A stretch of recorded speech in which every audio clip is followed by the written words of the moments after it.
Hello, I am Moe Thuzar.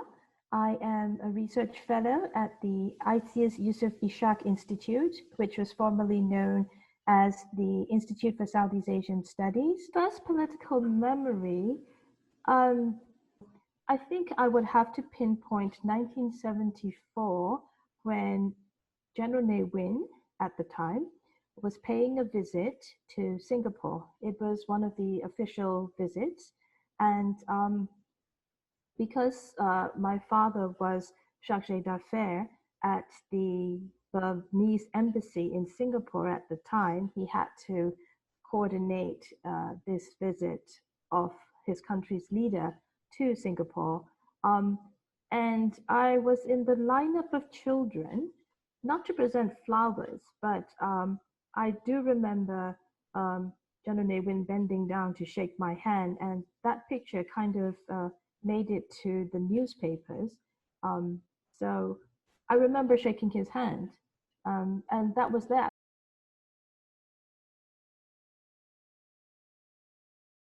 The night of the coup, my father was an official in the Ministry of Foreign Affairs.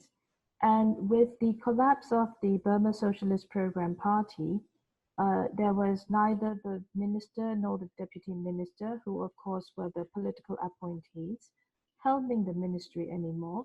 It was essentially the responsibility of the senior most civil servant in each ministry to nominally try to hold things together or to coordinate things among all the disruptions that were going on, because practically everybody was out on the streets demonstrating for democracy and just giving voice to all the pent up emotions of the years of, I guess, political and economic suppression that had been going on under socialist rule.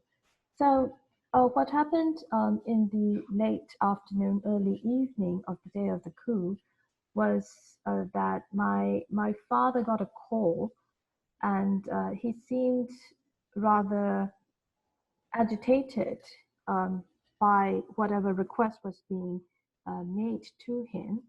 But nevertheless, after he had ended the call, he started preparing what I like to call his mobile office. He always likes to bring along his pencils and pen and a little ruler and everything that he thinks he might need if he's called upon to write something or to translate something at the drop of a hat. And so he told us that, oh, he had been asked to go to an office in the center of town, which of course I think later on now I know that it was a euphemism for the Ministry of Defense.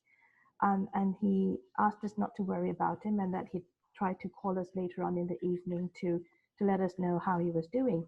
And so somebody came and picked him up, and that was, I guess, the last we saw of him for that evening. Of course, he called us later on, and he just told us that he is in an office at the center of town, and he's okay, and he would try to get back to us later the next day.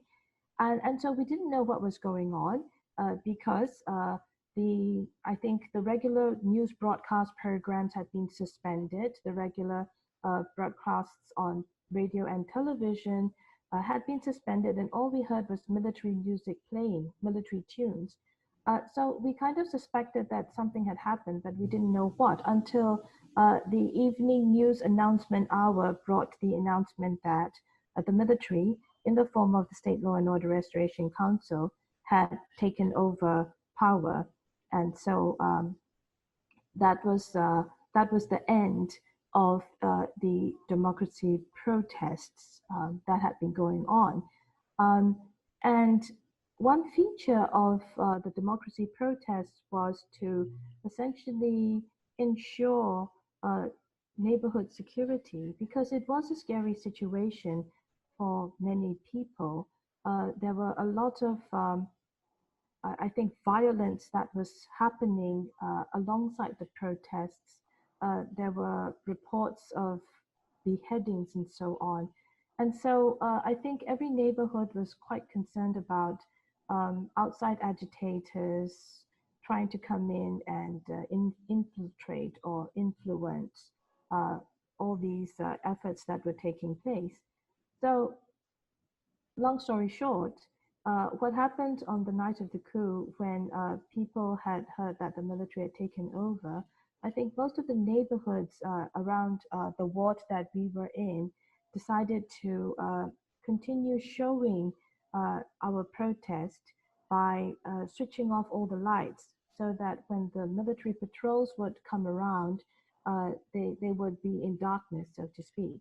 But since it was just my mother, um, my teenage brother, and myself, and our housekeeper in the household. We didn't get the message somehow. So our house only seemed to be the only place with the lights open. And so when the military patrol came around, I think they stopped at the alleyway in front of our house, and I think try to start clearing some of the roadblocks that people had put up over the past weeks, grumbling all the while. In the alleyway, somebody shouted the cause for democracy, and the first time in my life, I heard a live bullet fired. Now, I don't know whether it was fired in the air or at random, but it was certainly a scary moment because, you do not expect to hear a live bullet fired in front of your house for any reason. And that memory, I think, has stayed with me as I think one of the scariest moments that went through. But I have to say, I guess that compares to nothing when you think about the lives that people gave up in protesting in front of uh, people firing upon them. And the concern that my family had for my father having been called in by the Ministry of Defense to translate the takeover documents into English and later stay on for the press conference that would take place the next day.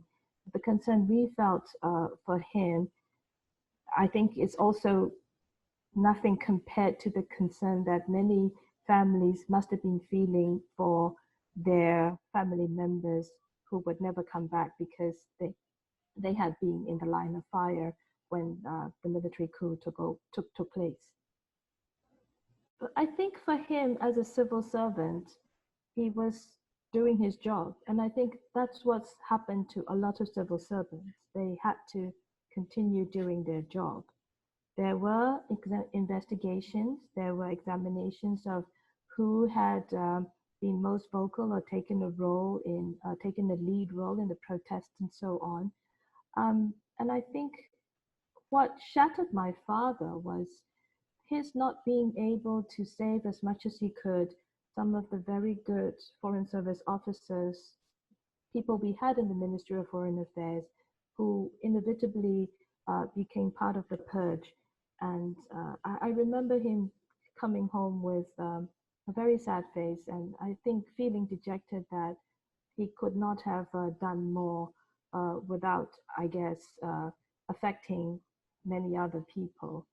And so I guess that's the kind of internal reconciliation civil servants had to go through in those years. In a way, you could call it living in silence. I mean, it's not being completely silent, but then it's um, just trying to find that internal reconciliation between the dissonance that you go through every day.